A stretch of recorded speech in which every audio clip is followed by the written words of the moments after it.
그 681조에 그 보험 목적에 대한 보험자 대의, 이게 잔존물 대의라고 그래요. 이거 여백에다가 국에다가 잔존물 대의. 681조. 그리고 682조가 청구권 대의. 예. 이 두 개는 손해보험에서 대명사거든요. 진짜 중요해요. 그러면 잔존물 대의부터 하겠습니다. 잔존물 대의는 이제 손해보험에서는 절대 보험에 가입을 해가지고 손해 난 만큼만 보험금을 받지 손해 난 거 이상으로 받으면 안 된다. 이득금지 원칙이에요. 손해보험은 손해 난 만큼 받은 게 원칙이에요. 그래서 자, 갑하고 A하고 자 대부분 이제 우리는 화재 보험 계약을 체결한 거죠. 자, 갑의 건물에 대해서. 그러면 자, 화재가 나가지고 이게 건물을 탔잖아요. 그러면 100% 다 탈 수도 있고요. 일부만 탈 수도 있잖아요. 그렇죠? 그럼 이게 이제 뭐라고요? 제목이 잔존물 대의예요. 잔존물 대의. 잔존물 대의가 되려면 첫 번째, 자, 전손해야 돼요. 건물이면 일부만 타야 된다고, 전부 타야 된다고. 전부가 멸실돼요. 그 다음에 두 번째로는요. 자, 보험 금액도 전부 지급해야 돼요. 일부만 지급하면 안 돼요. 전손에다가 전부 지급했을 때만 잔존물 대의가 되는 거예요. 그래서 자, 이 건물이 10억짜리예요. 그죠? 근데 화재가 나가지고 10억이 다 전손은 됐는데 이제 기능을 우리가 보편적으로 절반 이상 되면 전손으로 보거든요. 근데 잔존물을 보니까 이게 1억 정도 잔존물이 나온 거예요. 그러니까 10억짜리 건물이 홀라당 다 탔는데 잔존물이 1억 정도 되는 거예요. 그러면 화재 보험 가입은 예를 들어서 보험 가입 금액, 그래서 가입을 생략해 버리고 보험 금액을 우리가 이제 8억으로 했어요. 여기 10억인데 8억까지 했어요. 그러면은 자, 전손이 남은 자, 갑은 얼마 보험금 받아요? 8억을 받는 거죠. 8억의 보험금 받았는데 잔존물이 얼마가 있어요? 1억 있어요. 그러면 1억은 갑이 가져야 돼요? A가 가져야 돼요? 그걸 물어보는 거예요. 누가 가져요?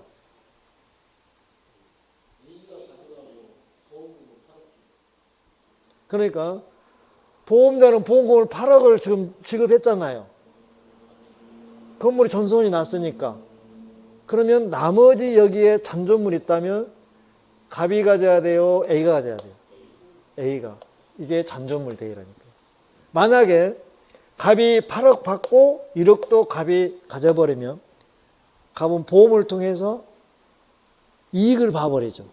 손해보험에서는요, 이득을 금지시키는 게 원칙이라니까요.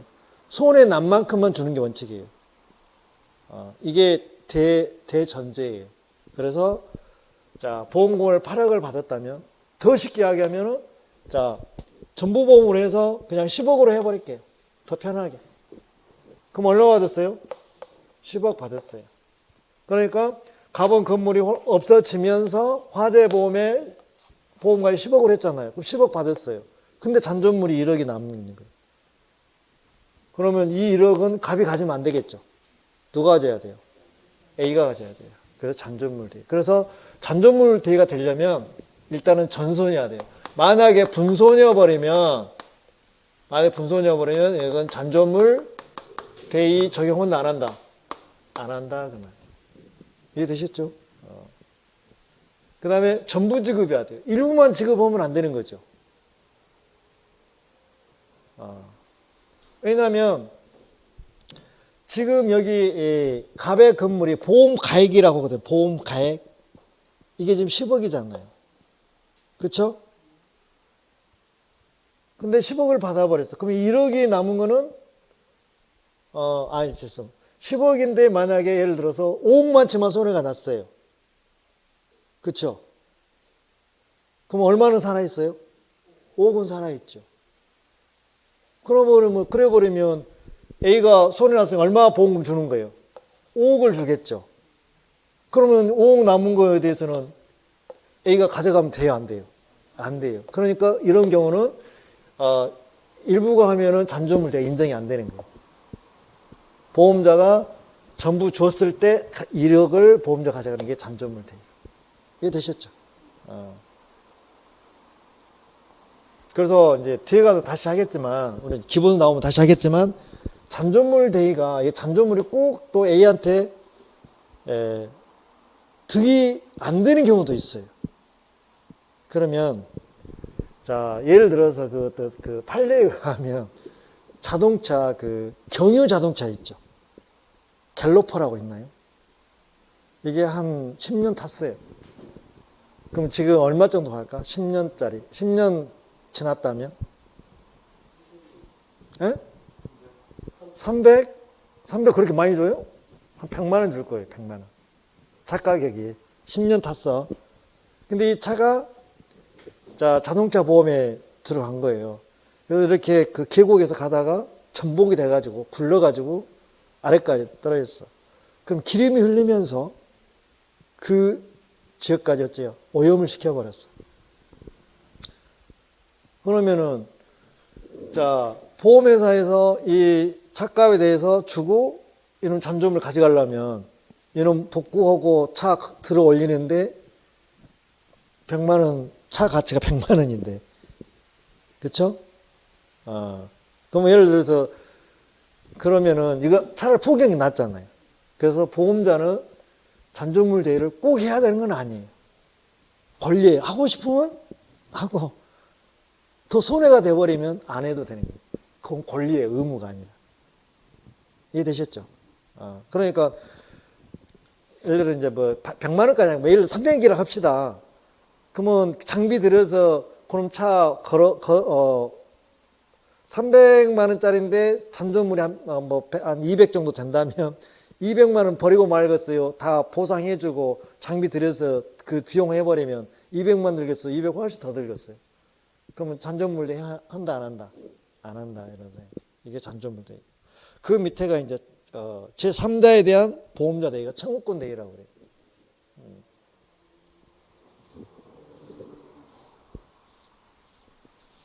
청구권 대의는 뭐냐면요. A가 나오고 갑이 피보험자고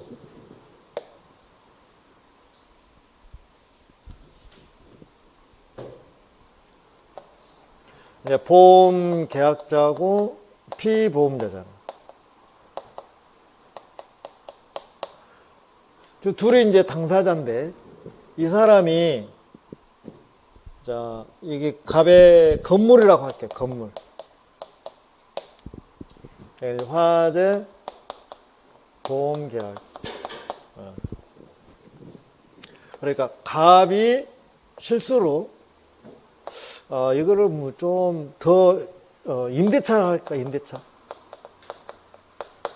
그러면 갑은 임차인 임대인. 건물 소유자니까 임대인. 이 사람은요 임차인. 임차인은 이제 뭐 보증금과 월 차임을 지급을 하고 들어가서 사용수일 거 아니에요. 근데 이 사람의 고의나 과실로 건물이 홀라당 타버렸어요. 화재보험 가입돼 있잖아요. 그럼 이게 만약에 뭐 건물이 5억짜리라면 전손이 됐다면 A는 얼마 주는 거예요? 5억 주잖아요. 그럼 누가 원인을 제공했어요? 임차인 했잖아요. 그러면 5억 보험금을 지급하고 이 사람은 A하고 을하고는 아무 관계가 없잖아요. 그래서 A가 누구를? 갑을 대의해서 애한테 뭘 청구하는 거예요? 뭘 청구하는 거예요? 손해배상을 청구하는 거예요. 이게 구상권 행사 들어간다는 이야기죠. 얼마만큼? 5억만큼. 그러니까 원래 이 건물에 대해서 을이 지금 불법을 저질러서 건물이 없어진 거잖아요. 그러면 원칙은 갑이 을한테 뭘 청구해야 돼? 건물값 5억을 청구해야 되잖아요. 근데 화재보험에 가입됐어요. 그러면 이 사람은 A로부터 5억 받고 A는 5억 주고 갑을 대위해서 이 불법행위에 대한 손해배상 청구를 A가 갑을 대신해서 을한테 청구하는 거예요.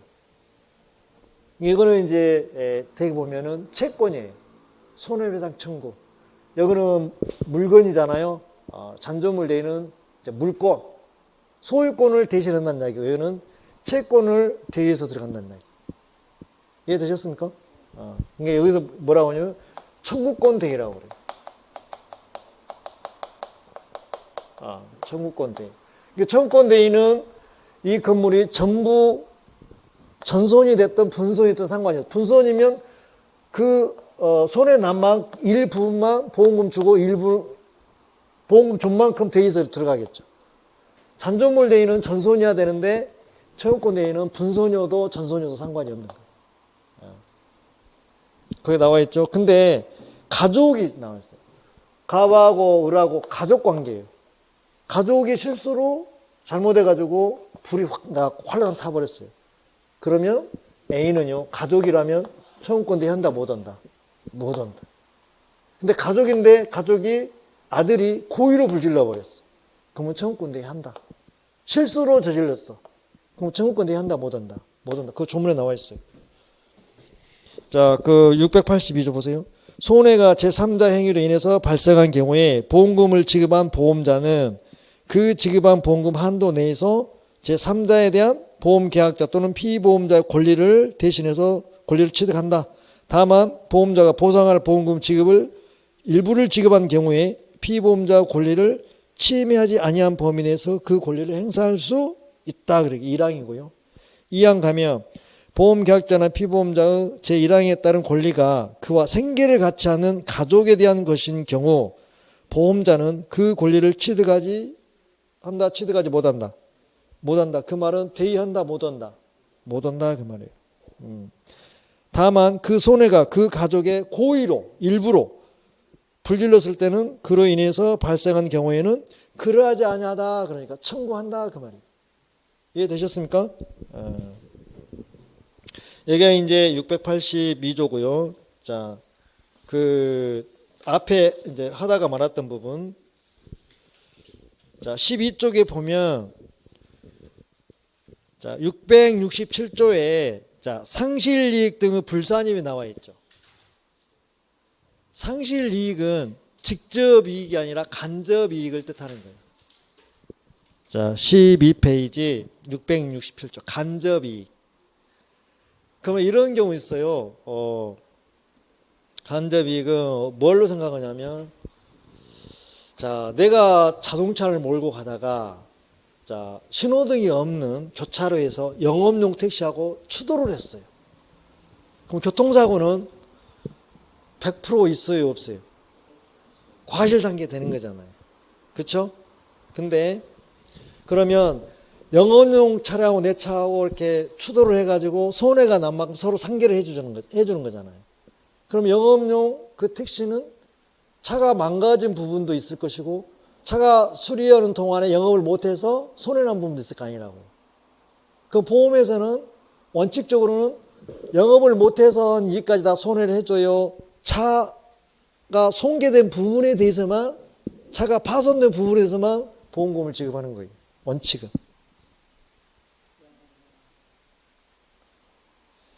영업 못한 손해는 직접 손해요, 간접 손해요.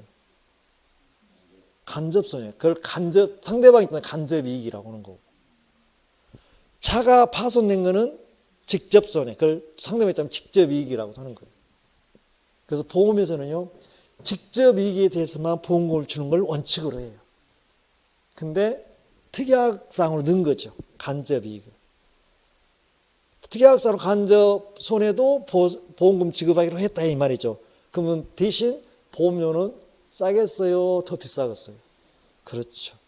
그 옵션을 추가하면 그 이야기예요. 그러니까 옵션을 추가하지 않았을 때는 직접 손해, 직접 이익에 대해서만 보험금을 청구할 수 있는 게 원칙이고, 이제 특약사항을 넣으면 간접 이익도 된다는 얘기죠. 그럼 예를 들어서 여기도 그런 상황이에요.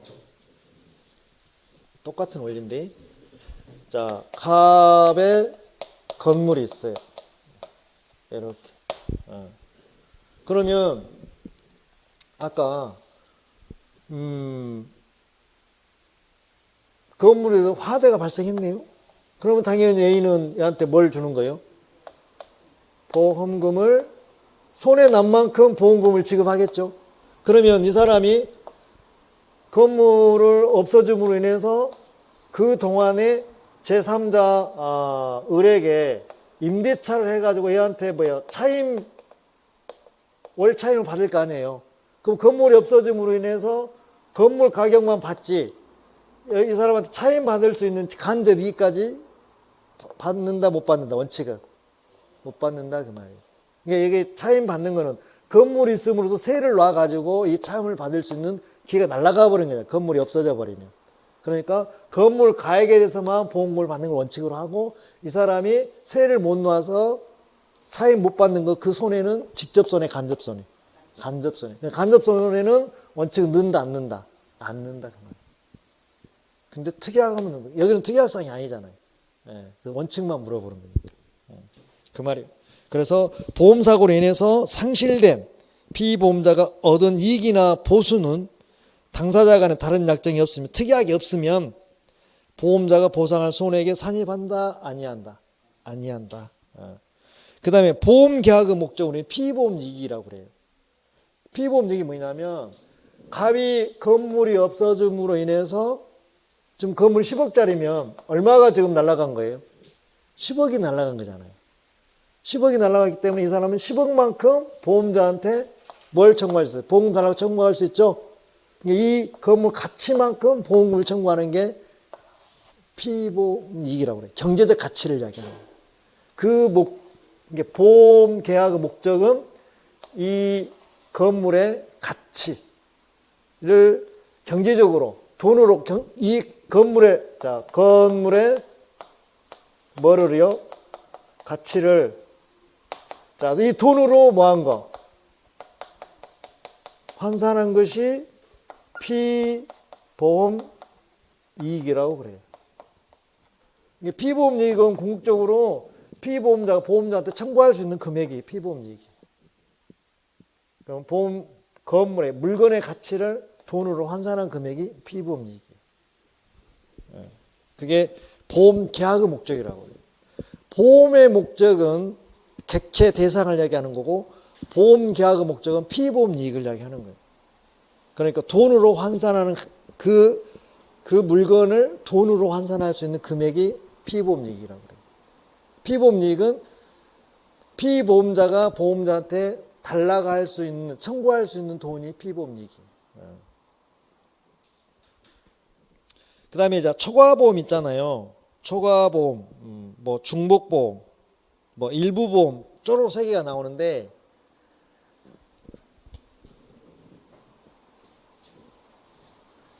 한마디로 말하면 여기에서 갑의 건물이에요.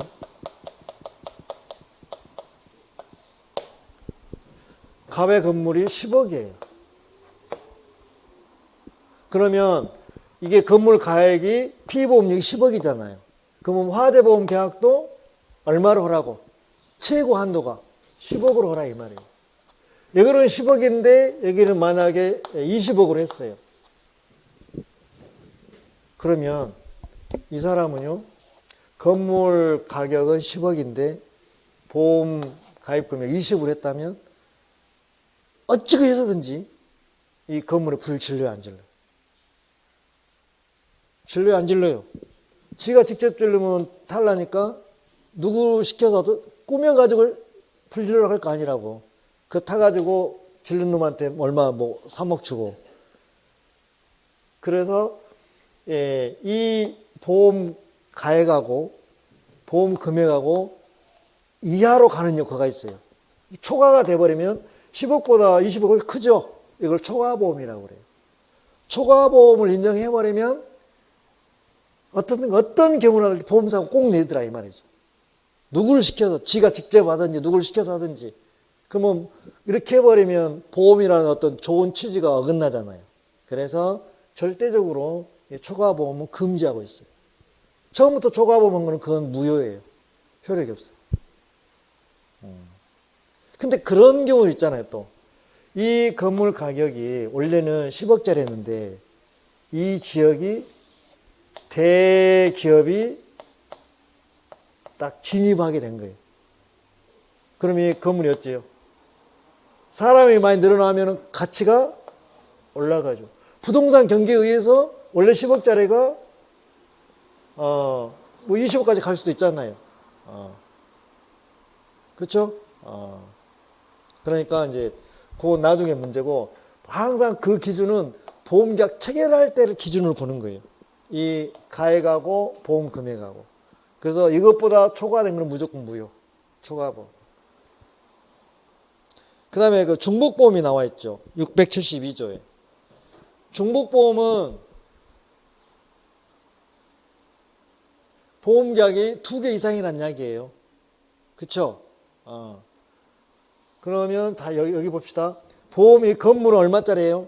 10억짜리예요. 그래서 갑이요. 이 건물을 대상으로 해가지고 A한테 만약에 뭐 6억에 보험 가입 가능하죠. 10억 이하니까. 그리고 A는 또 이 건물에 대해 갑은 이 건물에 대해서 다시 B라는 보험자한테 또 6억 하는 거예요. 그럼 두 개 합하면 얼마나 나오고요? 건물 얼마인데? 이것도 불질러요, 안 질러요? 질러요. 그래서 금지. 그러니까 두 개 합해가지고 이 금액을 초과하면 중복보험. 하나인데 초과하면 무슨 보험? 초과보험. 그쵸? 또 이런 경우 있어요. 자, 보험 금액이 하나인데 여기가 만약에 10억이에요. 그럼 여기 5억만큼만 했어요. 화재 보험 금액을 5억으로 했다고.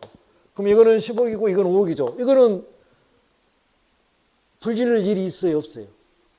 이거를 무슨 보험이라고 그래요? 일부 보험. 이 보험 가액이 더 커버리면, 보험 금액보다 보험 가액이 더 커버리면 무슨 보험? 일부 보험. 이렇게 보험계약 체결한 사람 있어요, 없어요? 있어요. 어떤 경우요? 보험료를 절감하게 해서. 또 형편이 안 되면 절반만 하는 거예요. 이게 일부 보험이에요. 또 이런 경우 있습니다. 처음에는 여기도 5억이었어요. 그거 똑같죠? 근데 대기업이 들어와가지고 부동산 가치가 이렇게 올라가 버렸어요. 그럼 일부 보험이 돼버렸죠. 이게 10억으로 올라가 버렸으니까. 그쵸? 그러면은 일부 보험이 되면은 누가 이익이에요? 보험자 이익이에요? 보험계약자 이익이에요?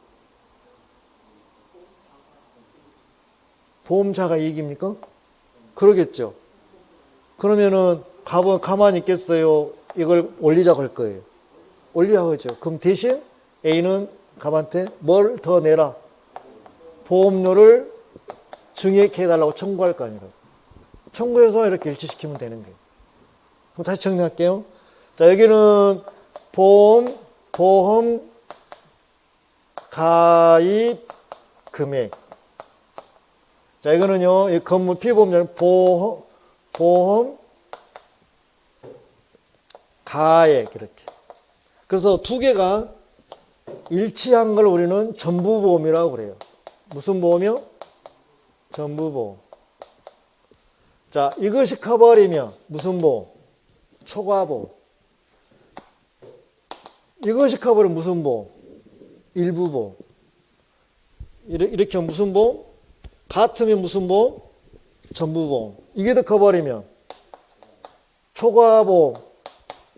두 개 이상이면 무슨 보험? 중복보험. 이게 더 커버리면 무슨 보험? 일부보험.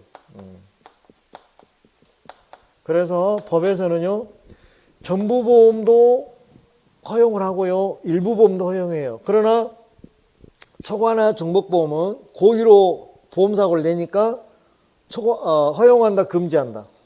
금지한다 이거네. 여기까지만 이제 11월 달 할 때 자세히 들어갈 거예요.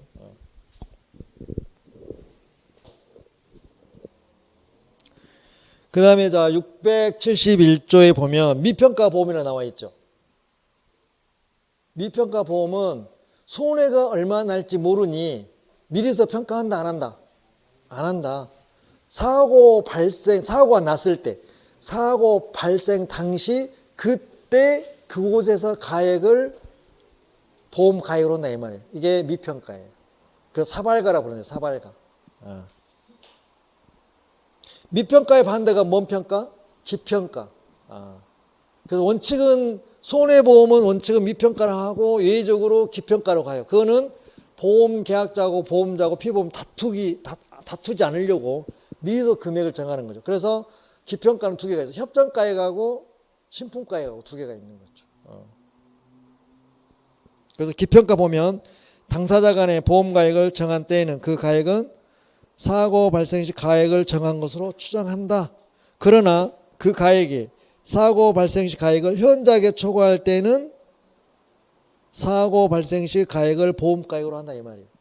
그러니까 자 기평가를 하더라도 사고 발생 시 가액하고 비슷하게 해야지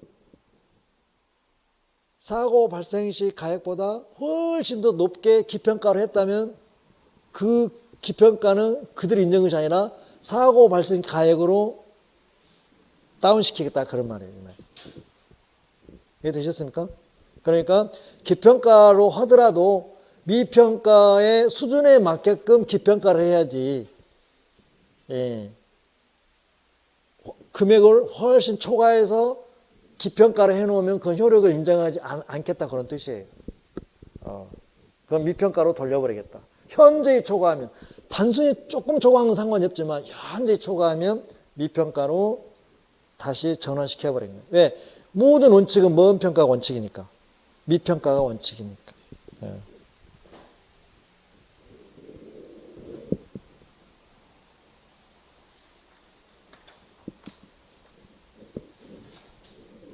자, 오늘 이제 여기까지 지금 했어요. 그러면 이제 25일 날 하루 남았나요? 25일 날은 이제 화재보험. 화재보험하고 11월 달에 가면 이제 그때부터는 정규 수업이 되는 거예요. 월요일 날은 이제 보험계약법 기본서 지금 나와 있거든요. 기본서 가지고 수업 들어가고 원예 및 재배약은 화요일 날. 보험계약법 재보험법은 월요일 날. 원예 및 재배약은 화요일 날. 그 다음에 수요일 날은 2차에서 평가 이론. 그 다음에 목요일 날은 평가 실무. 실무가 뭐 실견한 게 아니라 실제 이제 뭐 보험가액을 산정하는 거, 피해액을 산정하는 이런 것들이 실무라고 그래요. 그거는 목요일 날. 이게 이제 11월부터는 월, 화, 수, 목, 주 4일 수업이에요. 네, 시간은 오전하고 저녁하고. 오전은 10시. 오전반이 생겨요, 이제. 11월부터는. 오전은 10시에서 1시. 저녁은 7시에서 10시. 네. 네. 그래서, 대부분 오전에 많이 나오시더라고요. 오전에 못 나오면 저녁에 나오셔도 되고. 아마 그날 이제 오전에 동영상을 찍으면, 오후 한 서너 시경이 되면 그날 강의가 올라갈 거예요. 여러분들 학원 오기 전에 그 동영상 듣고 올 수도 있어요. 자, 오늘 여기까지 하고 다음 시간에 이제 화재보험으로 돼 있나요? 거기?